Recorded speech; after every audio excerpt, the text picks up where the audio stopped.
Hello.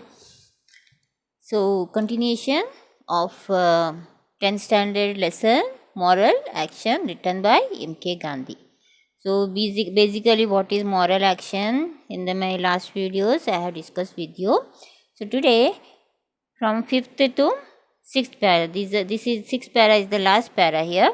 So, in the last video, we just went through what is moral action. You cannot consider a moral action which is against immoral action, or immoral action which is against moral action. There are some actions which we have to consider as non-moral, which we cannot put in the category of moral or immoral. So there is a difference. So what kind of actions we can take as moral actions? Those actions which we do with good intentions, we can consider as moral actions. There should not be any compulsion, and in moral action there should not be any fear. So nobody should force you to do some actions, and there should not be any fear. If I don't do this act, I will be punished. So such actions cannot be considered as moral actions. If you do such actions, it cannot be called moral action, nor it is a immoral actions. It comes under non-moral action. You mechanically do something which are not moral. You are doing it because of certain circumstances which surround you, not because you intend to do good to others, without any selfish motive, without any self interest. So, continuing this, in the 5th para, page number 75, in the 5th para, M.K. Gandhi has said, just as a moral action should be free from fear or compulsion, so should there be no self-interest behind it. As I told you, there should not be no self-interest. Self-interest means you are doing it for your profit. This is not to say that actions prompted by self-interest are all worthless, but only that to call them moral would distract from the dignity of the moral idea. That honesty cannot long endure, which is practiced in the belief that it is the best policy, as Shakespeare has said, love born out of the profit motive is no love. So what Mahatma Gandhi has said, even if there is a little of self-interest, you cannot consider this as you cannot consider is this as non-moral, but there may be some moral actions there where there are slight self-interest may be there, but only that to call them moral would distract from the dignity of the moral idea. So we cannot totally consider some actions as moral actions. If we consider some actions where there is self-interest, though we call it as moral actions, but to call as a moral action, there is a particular definition to call something as a moral actions. So selflessness, without any interest, without any compulsion, without any fear, for the good of others, for the good of the society. We are giving up something, we are giving to the society, or giving something, we are helping someone. So where there is no self-interest, not because some people are seeing you, some people are considering your actions, so you are doing this, then you are not doing any moral action. It is just a non-moral action, just to show off you are doing such actions. So this is a moral action where you do any actions without any fear, compulsion, with good will, with good intention, without any self-interest. So these are you can consider this as a moral action. If there is no such thing in that, we cannot call such actions as moral actions. Then he has said that honesty cannot long endure, which is practiced in the belief that it is the best policy. So we cannot be honest just because society considers honesty as a best policy. So what is honesty? Our conscience should tell this. If we do this action, then it will be helpful to others. It will be good to others. This is honesty, truthfulness. Truthfulness in ourselves, truthfulness to our soul, to the promptness of doing any action. This is called honesty. But if we do anything honesty, we show that we are honest. No, you cannot call it moral action just because we are being honest, just because we think that the society says that honesty is the best policy. As Shakespeare says, love born out of the profit motive is no love. So if there is any profit to ourselves and we are loving something, we are doing something, then with some interest, with some profit to us, then this is not at all a true love. It is just something show off. Coming to 6th para. Just as an action prompted by the motive of material gain here on earth is non-moral, so also another done for considerations of comfort and personal happiness in another world is non-moral.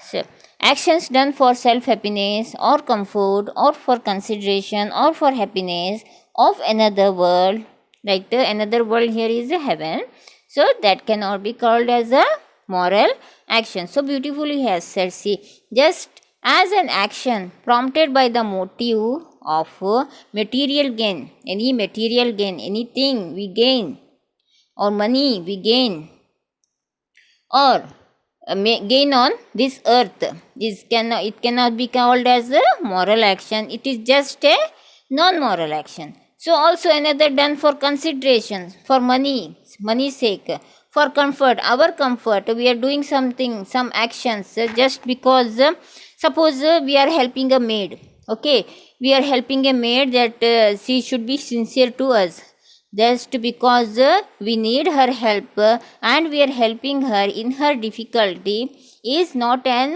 moral action. If we are doing it for our comfort, it is not an moral action. If we help our maid with an intention that okay, let her be happy, let her difficulties be removed. So if you consider these things and help a maid, then that action can be called as a moral action. Next one, he has given a very good example here, and another point here. Some people do good actions, okay, some people do good actions, they were so sincere, they're so honest, they are just we call them saintly persons, they don't lie. Why they don't lie? Why they do all these things? Just for the sake of after their death, they want to go to heaven.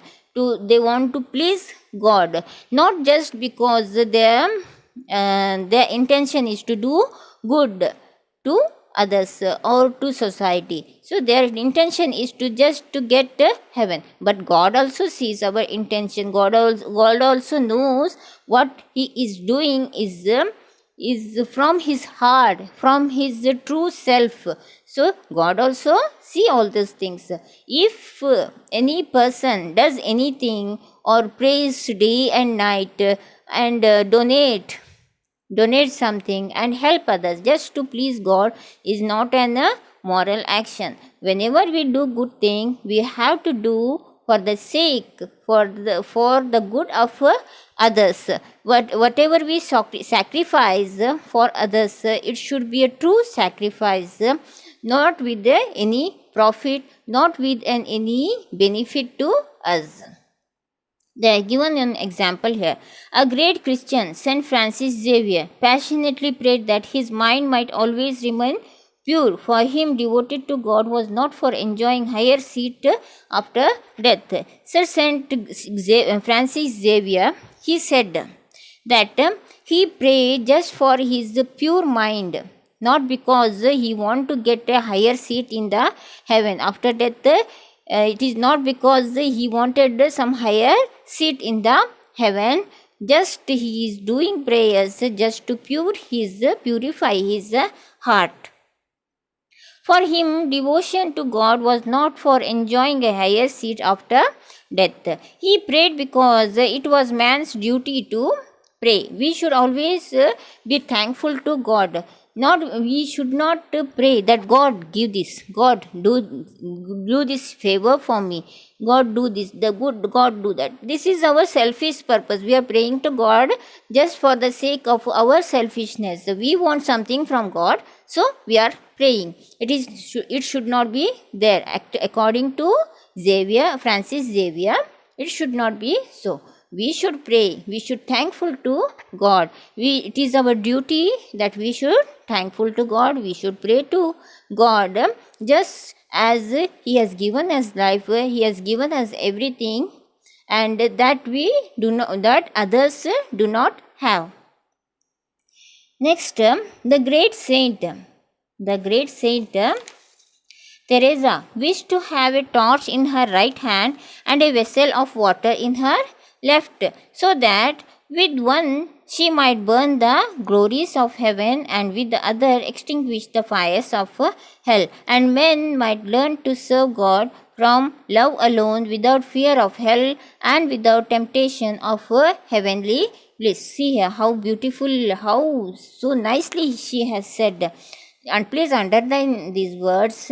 Teresa wished to have a torch in her right hand and a vessel of water in her left hand, so that with the one she might burn the glories of heaven. Heaven means it is always a glory, a beauty, there's something blissful. Okay, something blissful. She wants to remove with her torch, she wants to remove that glory of the heaven, and from the other hand she will be holding a vessel of water. In that vessel she want to extinguish the fire of hell. So people who do good should not do any good just because they will get heaven after death. And she considers men are all equal, so there should not be anything like heaven and hell. And she wants to remove the fire of the hell.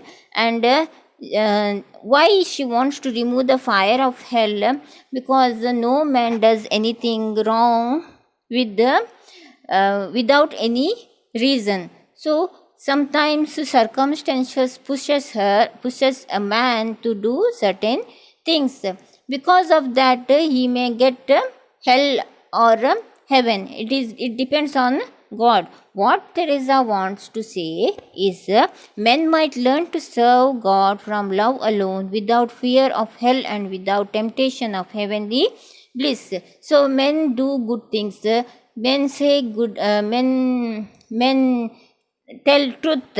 Men lead a devoted life. They pray. They give charity. They do all these things. Some people do it.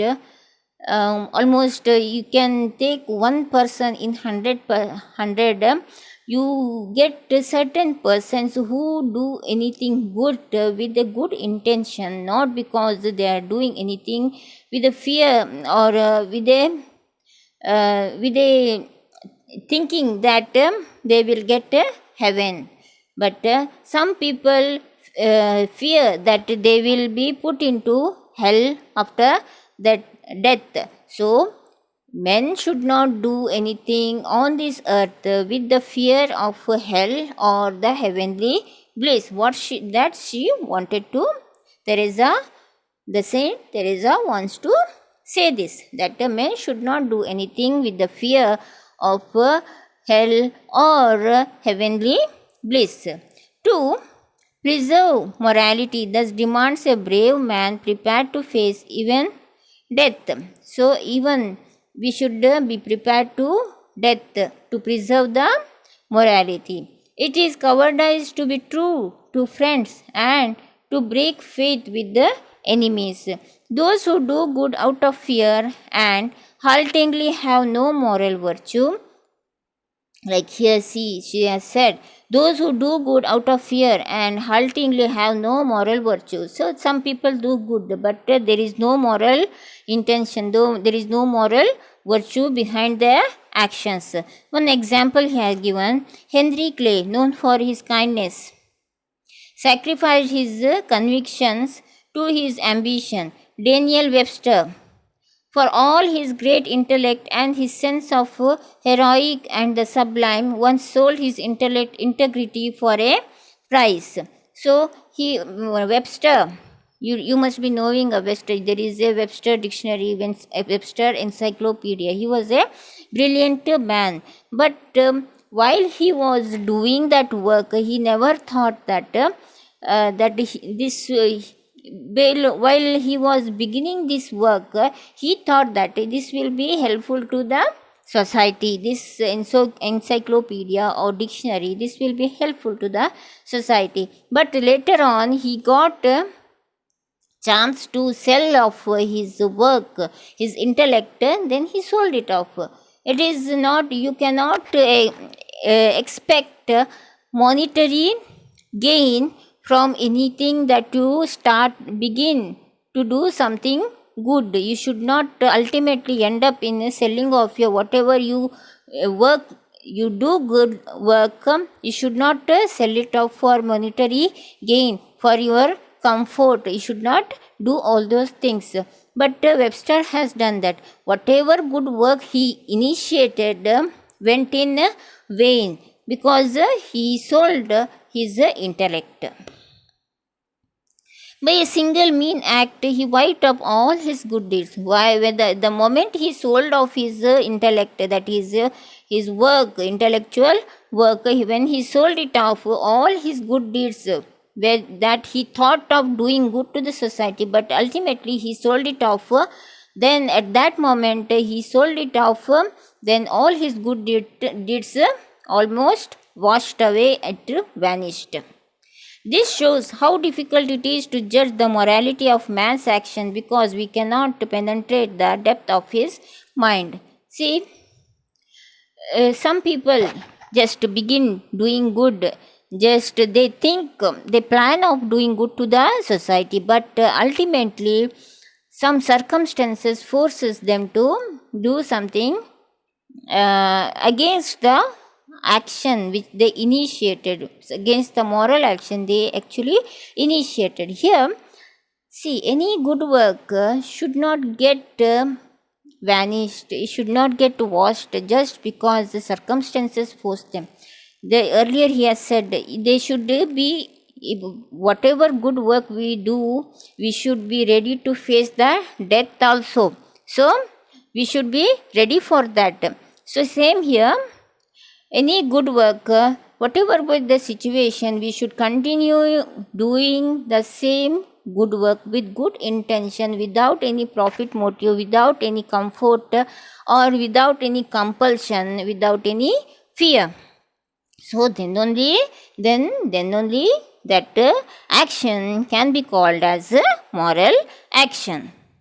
We have also the answer to the question raised at the outset of this chapter. What is moral action? Incidentally, we also saw which kind of men could live up to that morality. So, we cannot judge that okay, this person is doing action which we can consider moral action. Some person change. Ultimately they change, what they began, they don't finish it in a moral action. So we cannot completely define what is the moral action. We cannot judge what is moral action, one person is doing a moral action or not. Ultimately what is important, what matters is the intention of the doer.